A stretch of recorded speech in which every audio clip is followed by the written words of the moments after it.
Ya Allah, rezekiku seret. Begitulah kita mencurahkan isi hati kita kadangkali ketika kita merasakan bahwa usaha yang telah kita lakukan itu tidak berbanding lurus dengan hasil yang kita dapatkan. Sehingga kita merasa rezeki kita seret. Namun kita perlu tahu bahwa rezeki itu memang bisa berupa materi, yaitu harta yang kita dapatkan.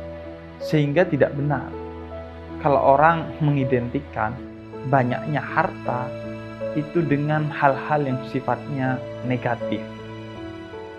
Misalnya bahwa orang banyak harta biasanya mendapatkannya dari jalan-jalan yang haram, bahwa orang banyak harta biasanya dia akan sombong dan lain sebagainya. Karena kita mendapati bahwa ada banyak orang-orang yang mulia namun ia juga kaya.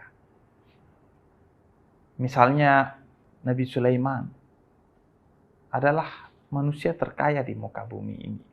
Yang lain pula sahabat Abdurrahman bin Auf, beliau kaya. Dan juga dari kalangan wanita mulia Sayyidah Khadijah yang juga kaya.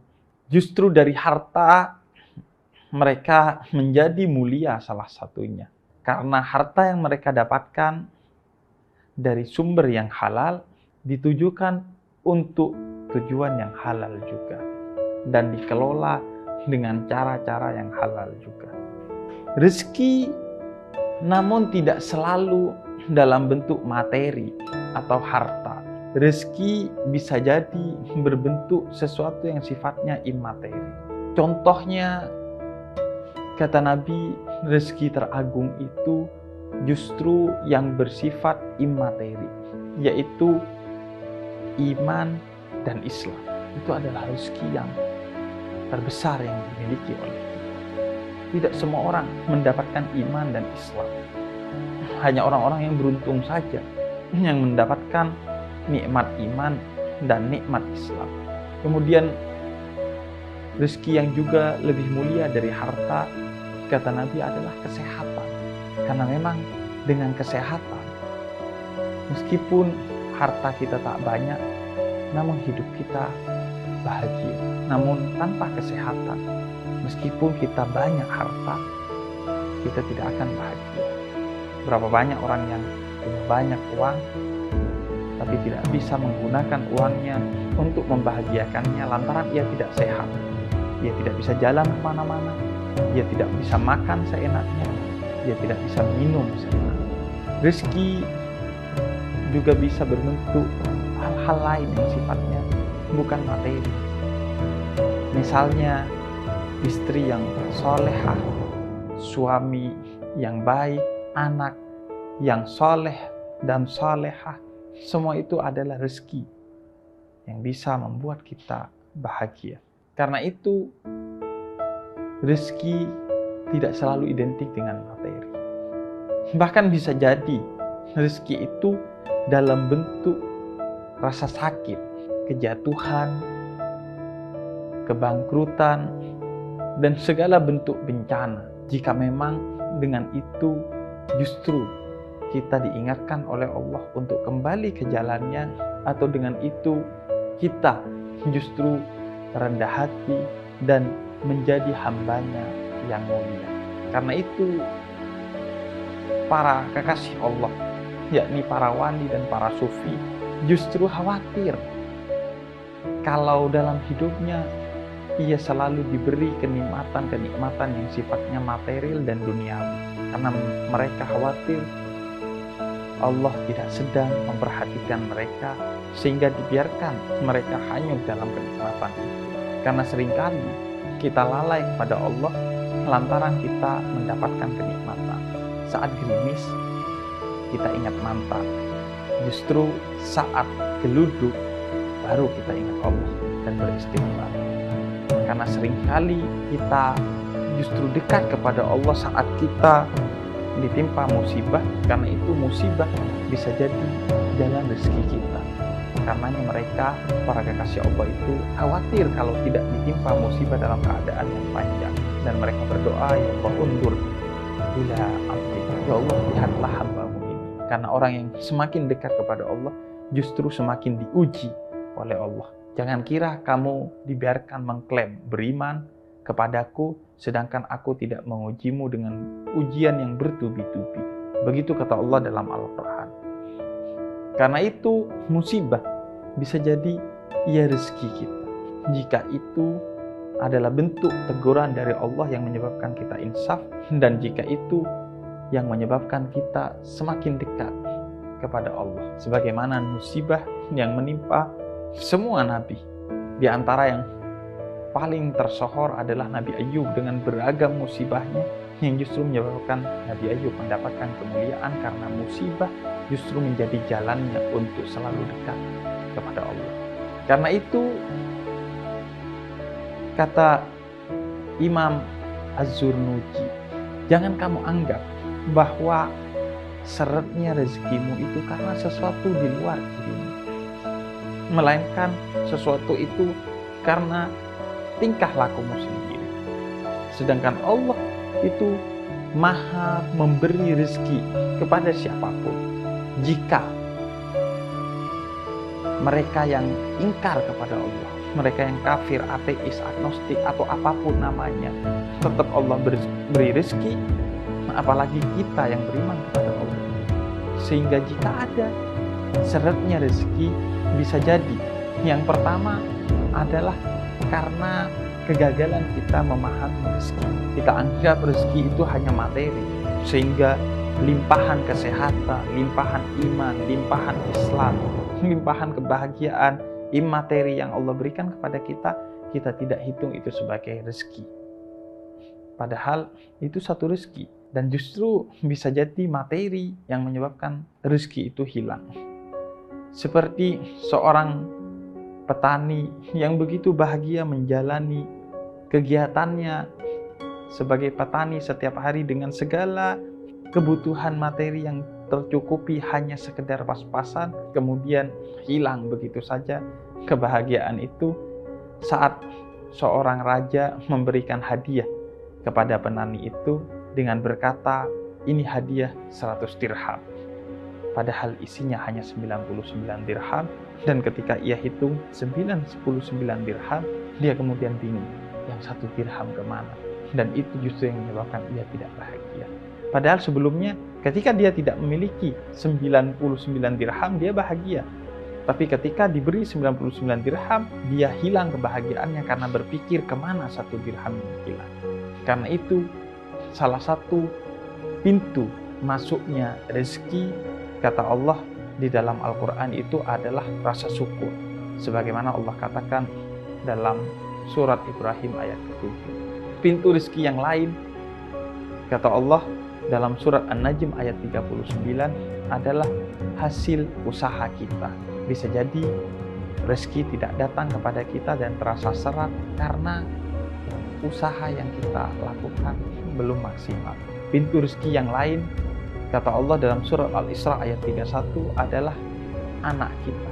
Maka lahirnya anak itu adalah sumber rezeki yang lain, karena setiap anak telah ditetapkan oleh Allah rezekinya. Sumber yang lain dalam surat Al-Baqarah ayat 245 adalah sedekah. Karena dengan bersedekah artinya kita telah berkata kepada Allah bahwa jadikan kami sebagai perantara untukmu menurunkan rezeki kepada orang-orang yang ada di sekitarku. Karena itu sedekah, dia adalah sumber rezeki. Dan siapa yang rajin bersedekah, berarti dia rajin menjadi mitra Allah untuk membagikan rezeki kepada orang lain, sehingga Allah pasti cukupi rezekinya. Dan siapa yang bersedekah, dia dicintai oleh orang di sekitarnya, sehingga orang yang ada di sekitarnya selalu membantu dia ketika dia sedang kesusahan. Dalam surat An-Nur ayat 32, pintu rezeki yang kelima adalah menikah. Karena dengan menikah artinya dua orang dengan dua rezeki yang berbeda disatukan. Dan dalam surat Hud ayat ke-6 Allah katakan rezeki itu ada yang sudah dijamin oleh Allah. Mau usaha ataupun tidak usaha, rezeki itu ada. Sebagaimana seorang bayi yang meskipun dia diam saja di dalam perut ibunya selama 9 bulan, ia tetap mendapatkan rezeki dari Allah. Dan ini juga sekaligus motivasi bagi kita, bahwa jika saat menjadi bayi di dalam perut ibumu saja Allah menjamin rezekimu, apalagi saat engkau berada di luar perut ibumu, kamu bisa berusaha semaksimal mungkin, maka jangan khawatir dengan rezekimu. Dan yang ketujuh, kata Allah, sumber rezeki adalah istighfar. Sebagaimana Allah katakan dalam surat Nuh ayat 10-12. Karena dengan istighfar kita memohon ampun kepada Allah, dan ampunan itu kemudian menjadi pintu terbukanya rezeki. Karena seorang yang mendekatkan diri kepada Allah, ia akan mendapatkan tambahan rezeki karena kedekatannya dengan Allah. Dan yang kedelapan, dalam surat At-Talaq ayat ketiga Allah katakan, rezeki itu bisa jadi datang dari tempat yang tidak terduga-duga. Berapa banyak orang yang mencari jodoh ke belahan pulau manapun di Indonesia, tapi justru mendapatkan jodohnya yang tidak jauh dari rumahnya, atau tangganya sendiri, atau saudaranya sendiri. Berapa banyak orang yang mencari rezeki kemana-mana, tapi justru ia dapati kesuksesan tidak jauh dari sekitarnya. Dan jika rezekimu seret, kata seorang ulama, yakni Imam Muhammad bin Abdurrahman Al-Husaybi, ia pasti dari tingkah lakumu sendiri. Yang pertama, bisa jadi karena kamu mencaci rahmat Allah berupa hujan, angin, dan rahmat-rahmat yang Allah berikan kepadamu. Maka itu diajarkan oleh Nabi, ketika hujan turun, angin datang, jangan kau hujan, karena itu adalah rahmat dari Allah. Dan yang kedua, mengutip apa yang disampaikan dalam riwayat Imam Ibn Abbas, bisa jadi rezekimu seret karena kamu menolak untuk berbagi hal-hal yang menjadi kebutuhan dasar bagi manusia, seperti air, pangan, dan kebutuhan-kebutuhan lainnya.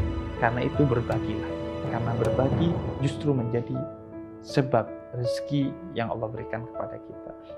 Dan yang ketiga, kata beliau, bisa jadi rezeki itu tidak sampai kepadamu dan seret karena kamu terlalu banyak tidur, terlalu banyak leha-leha dan minim usaha. Dan yang keempat, bisa jadi lantaran kamu zalim kepada orang lain, sehingga Allah murka kepadamu dan Allah boikot rezekimu. Dan yang kelima, bisa jadi karena zina dan maksiat yang kau lakukan. Kemudian selanjutnya, yang keenam, bisa jadi karena kamu curang dalam jual beli. Kamu mengira dengan curang dalam jual beli itu akan menambah pundi-pundi materimu, tapi kamu lupa bahwa itu akan mengurangi pundi-pundi rezekimu. Bisa jadi hartamu bertambah, tapi kebahagiaanmu jauh berkurang. Dan yang ketujuh, karena hianat kepada orang lain. Mungkin kamu berpikir dengan mengkhianati orang lain dalam satu proyek, sehingga kamu mendapatkan besar limpahan proyek itu membuatmu mendapatkan rezeki yang banyak. Padahal itu hanya mendapatkan harta yang banyak bisa jadi, tapi bukan rezeki yang banyak. Dan yang terakhir, kedelapan, rakus. Rakus dalam logika manusia mungkin itu akan membuat hartamu bertambah. Tapi dalam logika Allah dan Rasulnya, rakus justru membuat rezekimu hilang, meskipun hartamu banyak. Karena itu Islam mengajarkan kepada kita bahwa rezeki memang bisa jadi harta, tapi rezeki utamanya ia bukan harta, tapi ia adalah sesuatu yang sifatnya pemberian dari Allah, yang akan membuat kita damai, akan membuat kita bahagia, akan membuat kita semakin dekat kepada Allah. Maka apapun yang membuat kita damai, bahagia, dan semakin dekat kepada Allah, itu adalah rezeki yang harus kita syukuri, yang harus kita sadari, sehingga kita tidak lalai. Ketika Allah berikan rezeki dalam bentuk kebahagiaan dan kedekatan kepada Allah, kita tidak lalai dengan berkata, kok rezeki kita seret. Maka jangan pernah sama dengankan rezeki dengan harta, agar kita tidak lalai kepada Allah, yang justru itu menjadi penyebab seretnya rezeki kita.